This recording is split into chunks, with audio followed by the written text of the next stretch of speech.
The nationalist populist right is taking over Italy and Sweden, and liberals are absolutely panicking. You're going to love this. We're going to look at the latest polls before Italy's and Sweden's national elections just days from now.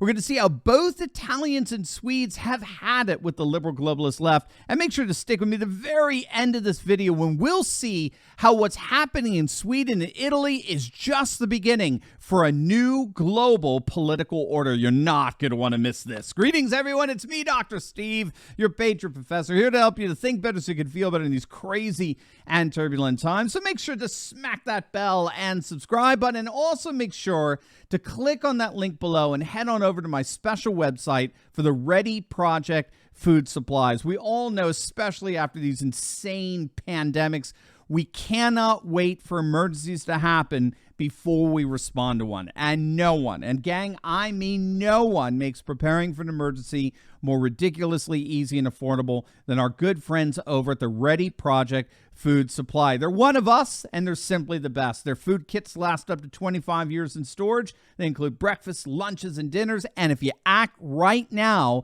you're going to save 25% off a full 4-week emergency food supply when you click on that link below to my special website. So whatever you do, do not wait. I got my emergency food supply. Make sure you get yours. Click on that link below or go to getreadywithsteve.com and save 25% off your very own 4-week emergency food supply today. All right, gang, let's dive right in here. Gang, we got elections coming up in just days from now in both Italy and Sweden. My, oh my, are we seeing a massive shift to the right among their respective populations. Let's start in Italy. The one and only Giorgia Meloni. She's the head of the Brothers of Italy, which is a super populist right political party that gets their name from the first line of the Italian national anthem. Giorgia Meloni is poised to become Italy's first female prime minister. This is just so awesome because it's so counterintuitive to the woke legacy media's hopes and dreams. You know, they've redefined history in completely progressive terms. So-and-so is the first woman ever to, fill in the blank, right? So-and-so is the first African-American ever to. So-and-so is the first openly gay or first lesbian or first transgender, whatever, to do whatever.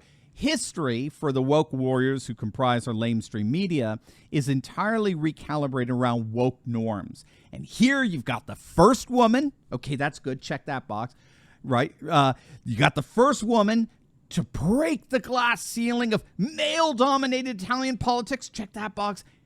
And it turns out she's the single most right-wing, nationalist, populist, traditionalist imaginable. So talk about, crushing the template. I've done this before, but just so everyone knows about who's going to be the next prime minister of Italy, here's Giorgia Meloni speaking at the World Congress of Families in Verona. Potrei farne tante altre di queste domande. A monte c'è quella che ci facciamo oggi: perché la famiglia è un nemico? Perché la famiglia fa così paura? C'è una risposta unica per tutte queste domande: perché ci definisce, perché è la nostra identità. Perché tutto quello che ci definisce in questo tempo è un nemico, per chi vorrebbe che non avessimo più un'identità e che fossimo solamente schiavi, consumatori perfetti. E allora è sotto attacco l'identità nazionale, è sotto attacco l'identità religiosa, è sotto attacco l'identità di genere, è sotto attacco l'identità familiare. Non devo potermi definire italiana, cristiana, donna, madre, no. Io devo essere cittadino X, genere X, genitore 1, genitore 2, devo essere un numero. Perché quando sarò solamente un numero, quando non avrò più un'identità, quando non avrò più radici, allora sarò lo schiavo perfetto in balia della grande speculazione finanziaria, il consumatore perfetto. E questa è la ragione per la quale oggi noi facciamo tanta paura. Questa è la ragione per la quale oggi questo appuntamento fa tanta paura. Perché noi non vogliamo essere dei numeri, noi siamo qui per dire che noi non siamo dei numeri, noi difenderemo il valore della persona umana, di ogni singola persona umana, perché ognuno di noi ha un codice genetico unico e irripetibile. E questo, piaccia o no, ha del sacro. Lo difenderemo Dio, la patria e la famiglia, che fanno tanto schifo a qualcuno. Lo faremo per difendere la nostra libertà, perché noi non saremo mai schiavi e semplici consumatori in balia della speculazione finanziaria. Ecco la nostra missione, ecco perché oggi sono venuta qui. Scriveva Chesterton ormai più di un secolo fa, vediamo se ve lo trovo. Fuochi verranno attizzati per dimostrare che 2 più 2 fa 4. Spade verranno sguainate per dimostrare che le foglie sono verdi in estate. Quel tempo è arrivato, signori. Siamo pronti. Grazie.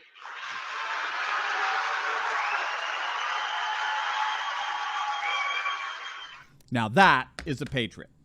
I was so blessed to be there, by the way. I saw her give that speech in Verona, and there were times she was just rocking the roof off that place. Gang, all the polls show that is Italy's next prime minister. And this is because Italy has, over the last few years, turned solidly to the political right, particularly the nationalist populist right. And no one exemplifies this massive shift to the right more than Meloni and the Brothers of Italy. Their popularity has grown sixfold in just the last 5 years, from support in the single digits to today the single most popular party in all of Italy. In fact, the Brothers of Italy are projected, as of now, to garner upwards of 25% of the vote, which in a multi-party parliamentary system is huge. It puts them in the driver's seat for forming the next government, which promises to be the single most nationalist populist government in the whole of Western Europe, joining the likes of Viktor Orban's Hungary and Law and Justice Party in Poland, and standing up for traditional conservative values and Western civilization. Now, Giorgia Meloni will be joined together with the other major nationalist populist party, and that's Lega, or the League, led by the amazing Matteo Salvini. Salvini's party is polling third, just behind the Social Democrats. The Social Democrats are your traditional center-left party who don't stand a chance, given that they've been in power these last couple of years in coalition with the Five Star Party, which has also collapsed in the polls to, I think, single digits. So right now, the coalition of all the right-wing political parties is projected to get about 50% of the total vote. You only need 40% to have a functioning government in Italian politics, so they're going to well exceed that. So mark your calendars. Italy's next election is September 25th, so we'll be keeping a very close eye on that.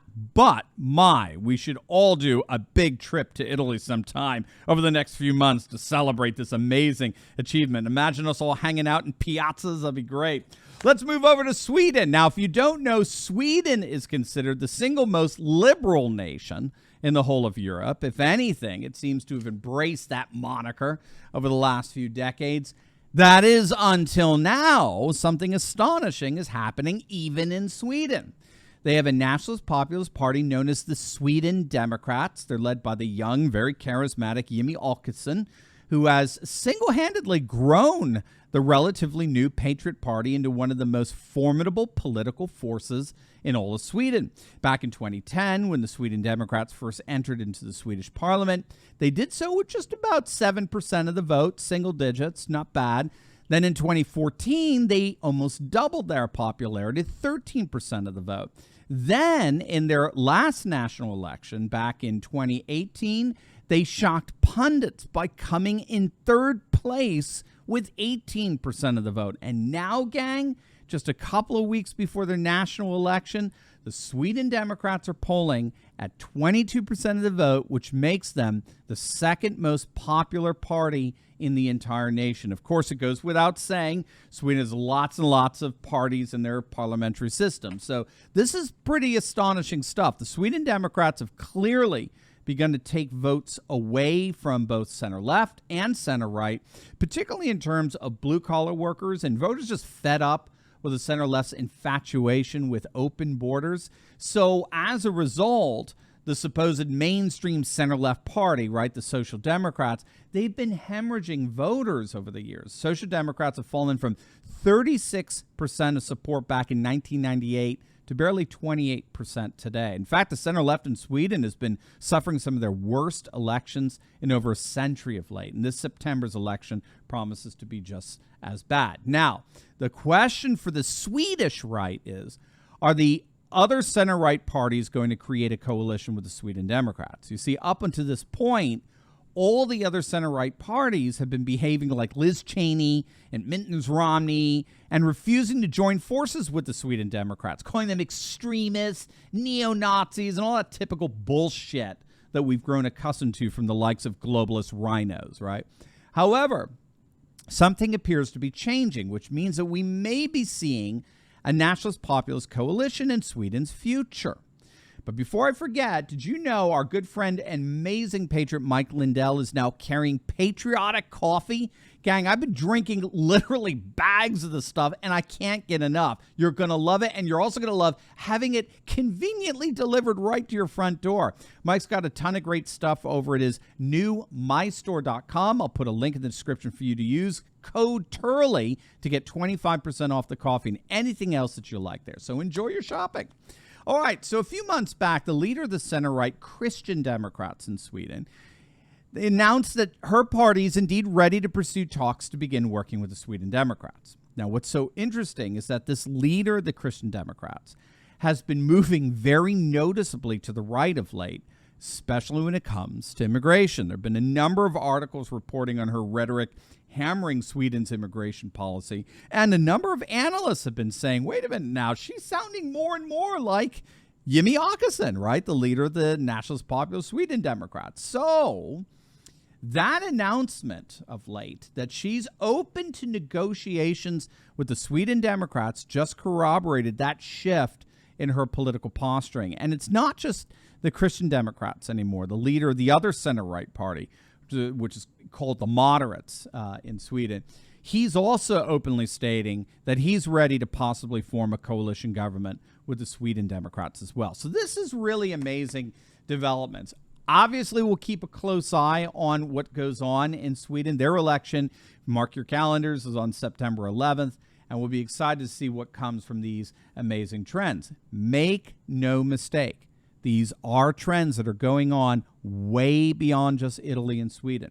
More and more pundits are recognizing that the world is going through a massive political paradigm shift where the old liberal globalist order is dying and a new political order, one of nation, culture, custom and tradition, tribe, civilization, is rising. It's a frustrating time. I know, no question, especially if you're in the West. The West has been the vanguard, the apex of liberal globalism. We're at the very heart of the liberal world order. But even here, you can see that order is beginning to collapse. That's exactly what's happening literally everywhere, all over the globe, which means that Italy and Sweden promise to be just the beginning. As always, gang, make sure to smack that bell and subscribe button. And guess what? If you want to see that entire Giorgia Meloni speech, I just uploaded on my channel. So all you have to do is click on that link, and I'll see you over there. It's amazing. It's going to make your day. God bless.